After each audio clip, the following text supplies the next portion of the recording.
मित्रांनो, सध्या मार्केटमध्ये एकच चर्चा आहे, म्हणजे एक नवीन एक्सचेंज येते आणि त्यातल्या ते आता अनलिस्टेड आहे. आणि आपण बऱ्याच वेळेला सांगितलं होतं की ह्या अनलिस्टेड कंपन्यांमध्ये इन्व्हेस्ट कसं करायचं. कारण लिस्टेड कंपन्यांमध्ये बाईंग आणि सेलिंग तुम्ही रोजच करता. पण तुम्हाला माहिती आहे का, नजारा टेक्नॉलॉजीज किंवा ही एमएससी एक्सचेंज मार्केटमध्ये येते, यासारख्या कित्येक कंपन्या आहेत की ज्या राकेश झुंझुनवाला यासारख्या व्यक्तींनी ऑलरेडीच इन्व्हेस्टमेंट करून ठेवली होती. आणि ही जी मोठे इन्व्हेस्टर आहेत ना, ह्या कंपन्यांना लिस्ट नसताना घेतात आणि जेव्हा ह्या कंपन्या लिस्ट होतात तेव्हा त्यांना खूप मोठा प्रॉफिट झालेला असतो, कारण इथे ह्या कंपन्या काही रुपयांच्या भावामध्ये मिळतात.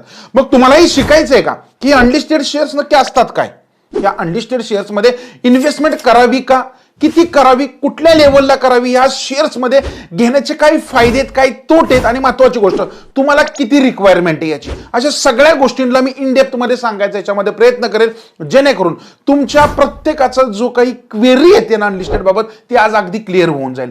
संपूर्ण व्हिडिओ पहा, तुम्हाला खूप सारे इन्साइट्स मिळतील आणि येणाऱ्या काळामध्ये कुठल्या कंपन्यांवर लक्ष ठेवायचं हे पण समजेल. कारण जर तुम्ही ह्या कंपन्या काही रुपयांच्या भावामध्ये घेतल्या तर त्या काही हजारोंच्या भावामध्ये भविष्यात विकता येतील.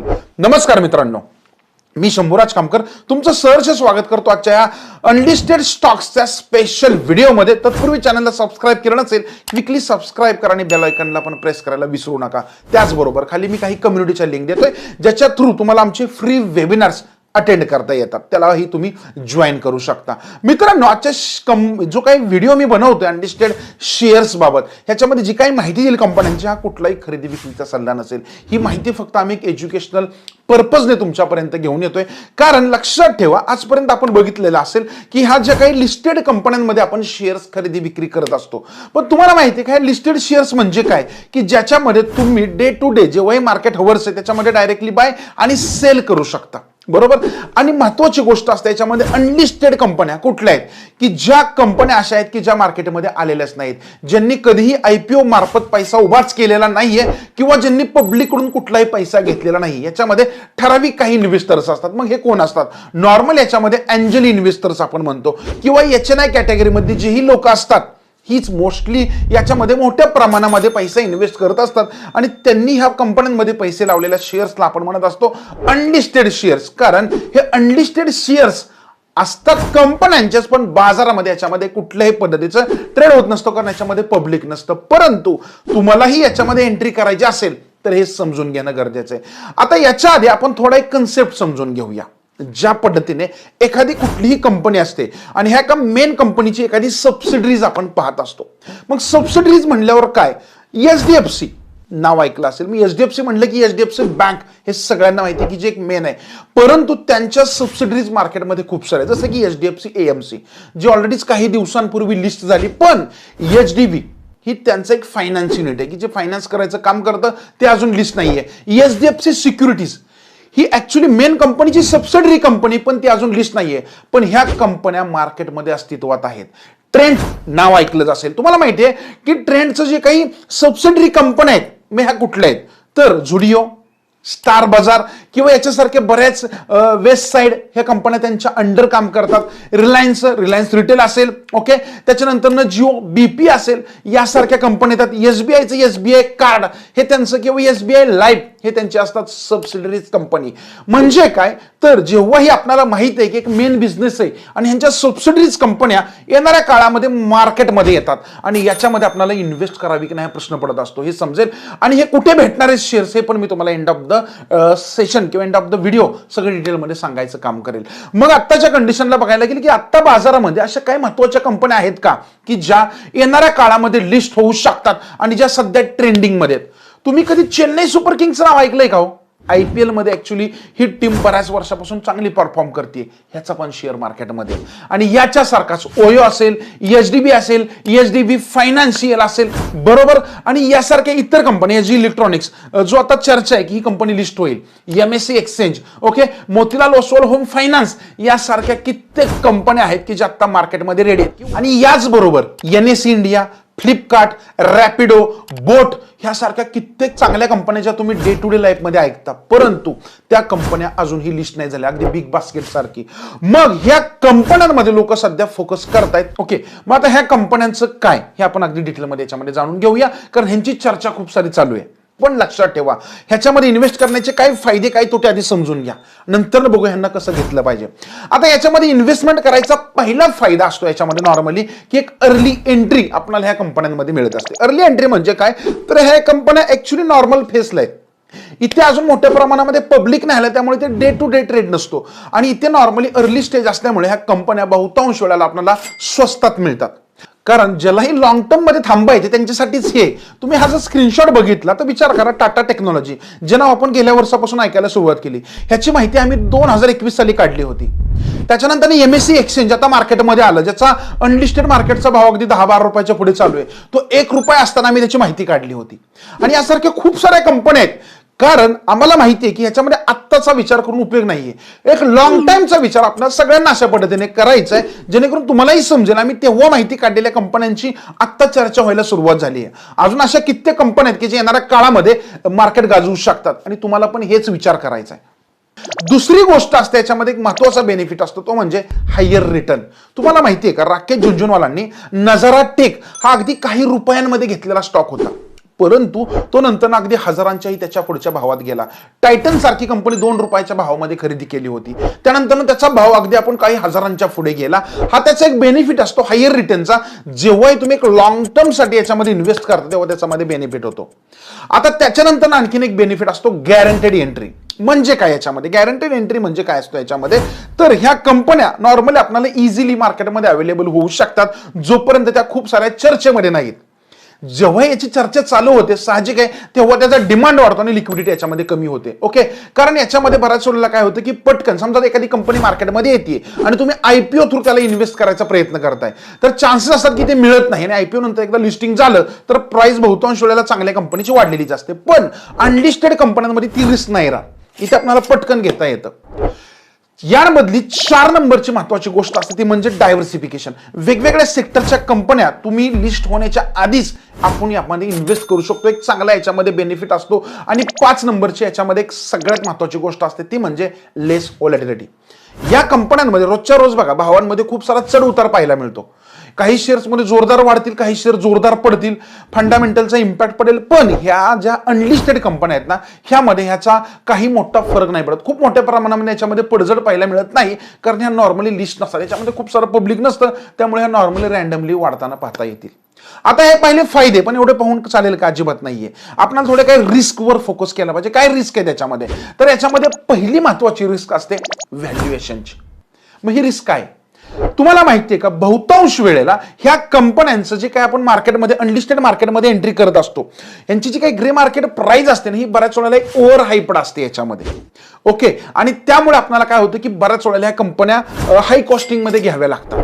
तुम्हाला माहितीये का, एचडीबी ही जी कंपनी आहे, एचडीएफसी फायनान्स एक ग्रुपची आहे बरोबर, किंवा एचडीएफसी सिक्युरिटीज आपण म्हणू, त्याचा करंट भाव ह्या मार्केट अनलिस्टेड मार्केटमध्ये जवळपास 10,000च्या पुढे. त्यानंतर एचडीबी फायनान्स ही जवळपास 1200-1250च्या पुढे आत्ता नॉर्मली मार्केटमध्ये ट्रेड करते. किंवा याच्यानंतर आपण बघू हिरो फिनकॉर्प, ही कंपनी पण 2000च्या पेक्षा जास्त भावामध्ये ट्रेड करते. हे का होतं याच्यामध्ये, तर अनलिस्टेड मार्केटमध्ये कमी प्लेयर्स असल्यामुळे थोडं याचं व्हॅल्युएशन नॉर्मली जास्त राहतं. आता यामधली सगळ्यात 2 नंबरची महत्वाची रिस्क असते ती म्हणजे लिक्विडिटी रिस्क. नॉर्मली इतर शेअर्समध्ये आपण जे लिस्टेड कंपन्या आहेत पटकन बाईंग सेलिंग करू शकतो, पण इथे जेव्हाही अनलिस्टेड शेअर्स आपण घेत असतो तेव्हा विकताना आपल्याला याच्यामध्ये एकतर तो आयपीओ मध्ये विकावा लागतो, आयपीओ आल्यानंतर ना, किंवा याच्यामध्ये एखादा आपल्याला बायर शोधावा लागतो याच्यामध्ये. आता जर बायरच नाही मिळाला, याच्यानंतर आणखीन एक ऑप्शन राहतो, जेव्हाही कंपनी ती जे शेअर्स बायबॅक करत असते तेव्हा एखादा एक चान्स येऊ शकतो की जिथे तुम्ही एखादा बायर सापडला तर तुम्हाला त्याला विकावं लागेल याच्यामध्ये. ओके, आता याच्यामध्ये हे जे काही ट्रान्झॅक्शन होत असतात ना, हे मोस्टली प्रायव्हेटली होत असतात, कारण जे खूप सारे पब्लिक नसतं, इथे काही लिमिटेड लोकच तुम्हाला याच्यामध्ये पाहायला मिळतात. आता ह्या रिस्क नंतर आणखीन एक मोठी रिस्क याच्यामध्ये असते. याच्यानंतर 3 नंबरच्या याच्यामध्ये सगळ्यात मोठा प्रॉब्लेम असतो, तो म्हणजे याच्यामध्ये असलेला लॉक इन पिरियड प्रॉब्लेम. आता लॉक इन पिरियड काय आहे, जर समजा एखाद्या कंपनीचा तुम्ही शेअर्स अनलिस्टेड असताना घेताय, ती कंपनी मार्केटमध्ये आली, लिस्ट झाली, तुम्हाला वाटेल आता आयपीओ आला मार्केटमध्ये, कंपनी लिस्ट झाली, चांगला भाव वाढलाय, विकावं, नाही विकता येत. तुम्हाला पहिले 6 महिने ऍक्च्युअली सेबीच्या रूल नुसार थांबावं लागतं याच्यामध्ये. की एखादी कंपनी अनलिस्टेड मार्केटमधून तुम्ही घेताय आणि ती कंपनी लिस्ट होतीये, तर तो शेअर 6 महिन्यानंतरच तुम्हाला विकता येतो, त्याच्या आधी विकता येत नाही. त्यामुळे तुम्हाला जर असं वाटतं की लिस्टिंग गेनसाठी मी एखादा अनलिस्टेड शेअर घेईल, तर कदाचित तुम्ही तिथे ट्रॅप होऊ शकता. 4 नंबरची रिस्क याच्यामध्ये असते ती म्हणजे लेस इन्फॉर्मेशन. आता लेस इन्फॉर्मेशन म्हणजे काय? कुठल्याही नॉर्मल लिस्टेड कंपनीची माहिती तुम्ही कुठल्याही स्क्रीनरला टाकली किंवा कुठे टाकली नेटवर पटकन मिळते, पण अनलिस्टेड कंपन्यांचं फंडामेंटल किंवा इतर गोष्टी इतके इझिली मार्केटमध्ये उपलब्ध नसतात. आणि जर तुम्हाला थोडं इन डेप्थ अनालिसिस करायचं असेल तर थोडा तो प्रॉब्लेम असणार आहे. याचबरोबर 5 नंबरच्या याच्यामध्ये थोडी रिस्क आहे, हाय कमिशन. कारण काय होतं याच्यामध्ये, अनलिस्टेड मार्केट आहे, त्यामुळे याचा डीलर शोधणं इम्पॉर्टंट असतं. हा डीलर जेव्हाही तुम्हाला भेटेल तो साहजिक आहे, आपलं जसं नॉर्मली इतर शेअर्सला ब्रोकरेज असतं ते ब्रोकरेज ह्याला नाहीये. इथे नॉर्मली त्याची काय नॉर्मल कॉस्टिंगची प्राइस आहे, जी नॉर्मली कदाचित हायएस्ट प्राइस याच्यामध्ये तो चार्ज करणार आहे. त्यामुळे तो कधीही बहुतांश हाय कमिशन आपल्याकडून चार्ज करायची शक्यता जास्त असते याच्यामध्ये. आणि आणखीन महत्वाची रिस्क आहे याच्यामध्ये 6 नंबरची, ती म्हणजे मिनिमम अमाऊंट इन्व्हेस्टमेंट. कारण तुम्हाला असं वाटेल एखादा शेअर मार्केटमध्ये चांगला आहे, तो अनलिस्टेड आहे आणि याचे मी 10 शेअर्स घेतो, थांबा, असं नाही करता येत. ह्याच्यामध्ये एक मिनिमम लॉट साईज त्यांनी ठरवलेली असते याच्यामध्ये, किंवा एक क्वांटिटी ठरवलेली असते, किंवा एक मिनिमम अमाऊंट. म्हणजे नॉर्मली बाबा तुम्हाला अनलिस्टेड शेअर्स घ्यायचे अमुक अमुक कंपनीचे, तर बाबा ऍटलीस्ट 30-40 हजाराचे शेअर्स घेणं गरजेचे आहे. मग त्यानुसार ते तुम्हाला क्वांटिटी सांगतील ऍज पर प्राइस. म्हणजे जर त्याची प्राइस जर 5, 10, 15 रुपये असेल, ते सांगतील मिनिमम 10,000 शेअर्स घ्या. एखाद्या कंपनीची प्राइस जर समजा 10,000 रुपये, ते सांगतील कमीत कमी ह्या कंपनीचे तुम्ही 10 ते 20 शेअर्स घ्या. म्हणजे काय, तर याच्यामध्ये एक मिनिमम क्वांटिटी ठरवली जाते, त्यानुसारच तो डीलर ट्रेड करतो, कारण त्याचं कमिशन नॉर्मली त्या क्वांटिटी वाईज ठरलेलं असतं. आता मित्रांनो, ही झाली जनरल माहिती. आता आपण येऊ आपल्याकडे, आपल्याला काय करायचं सर्वसामान्य याच्यामध्ये. तर तुम्हाला वाटतं का की ह्याच्यामध्ये इन्व्हेस्ट करावं का नाही करावं?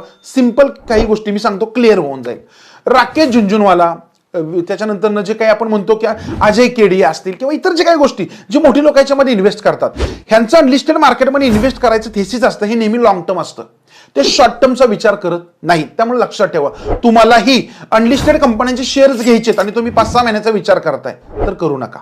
तुम्हाला जर एखाद्या कंपनीमध्ये चांगला स्कोप दिसतोय, पण कधी कधी ह्या कंपन्या पटकन लिस्ट नाहीत होत, त्याच्यामध्ये कमीत कमी 2-3 वर्ष थांबायची मिनिमम तुमची कॅपॅसिटी असली पाहिजे, 5-10 वर्ष थांबायची कॅपॅसिटी असली पाहिजे, तेव्हा त्याच्यामध्ये तुम्ही विचार करा. याचबरोबर रिस्क, तुम्ही किती पैसा लावायचा. तुम्हाला असं वाटेल की अरे माझ्याकडे 4-5 लाख रुपये आहेत आणि मी ह्याच्यामध्ये लावतो, नका करू असं. ऍटलिस्ट तुमचा स्टॉक मार्केटमध्ये एक चांगला पोर्टफोलिओ पाहिजे आणि त्या पोर्टफोलिओच्या व्हॅल्युएशनच्या 3 ते 4% तुम्ही काय करावं लागणार, याच्यामध्ये इन्व्हेस्ट करावं. नॉर्मली 3-4% रिस्क घ्या, कारण मोठे इन्व्हेस्टर्स पण सगळा पैसा लावत नाहीत, कारण अमाऊंट छोटी असते. त्यामुळे आपल्याला वाटतं त्यांनी एवढे शेअर्स घेतले, पण टोटल त्यांच्या पोर्टफोलिओच्या अमाऊंटचे ते 2-3% जास्त नसतं. म्हणजे याचा अर्थ काय, खूप सारे रिस्क अनलिस्टेड शेअर्स मध्ये घ्यायची नाहीये, कारण इथे आपल्याला पेशन्स असणं गरजेचं आहे. आता तुम्ही स्टॉक मार्केटमध्ये आलेलाच नाहीये, तुम्ही स्टॉक मार्केटमध्ये अजून इन्व्हेस्टमेंटच केलेली नाहीये, तर मोस्टली तुम्ही अनलिस्टेड शेअर्सच्या मागे लागू नका. कारण याच्यामध्ये तुम्हाला माहित नाही तर कदाचित इतके दिवस थांबायचं आपल्याकडे पेशन्स असतात आणि आपण इथे मग ट्रॅप होऊ शकतो. क्लिअर झालं. मग आता हे शेअर्स घ्यायचे कसे, तर नॉर्मली याच्यासाठी बरेच अनलिस्टेड शेअर्सचं ट्रेड करणारे ब्रोकर्स असतात. आणि जर समजा ते तुम्हाला कुठे जेन्युइन नाही भेटलं, तर तुम्ही खाली आम्ही एक लिंक दिलेली आहे, त्या लिंकवर जाऊन अनलिस्टेड शेअर्स अशी मेसेज करा त्या लिंकवर जाऊन, जेणेकरून आमची टीम तुम्हाला गाईड करेल. अनलिस्टेड शेअर्स तुम्हाला जे काही घ्यायचे ते शेअर्स, आम्ही ते नाही सजेस्ट करत की तुम्ही कुठला घ्यावा. तुम्हाला जोही शेअर्स कुठलाही घ्यायचा आहे तो कसा घ्यावा, किती क्वांटिटी असावेत, किती इन्व्हेस्टमेंट करावी लागतील, हे आमची टीम तिथे तुम्हाला गाईड करेल, जेणेकरून ज्यांनाही घ्यायचेत ह्या सगळ्या कॅटेगरी ज्यांच्या मॅच होत आहेत त्यांनीच त्याच्यामध्ये विचार करावा. क्लिअर. याच्या व्यतिरिक्त मला सांगा की हा अनलिस्टेड शेअरचा व्हिडिओ तुम्हाला कसा वाटला, आणि तुम्हाला हे असे इंटरेस्टिंग व्हिडिओज वरच्यावर पाहिजे असतील, इन डेप्थ माहिती जाणून घ्यायची असेल तर चॅनलला सबस्क्राईब करा.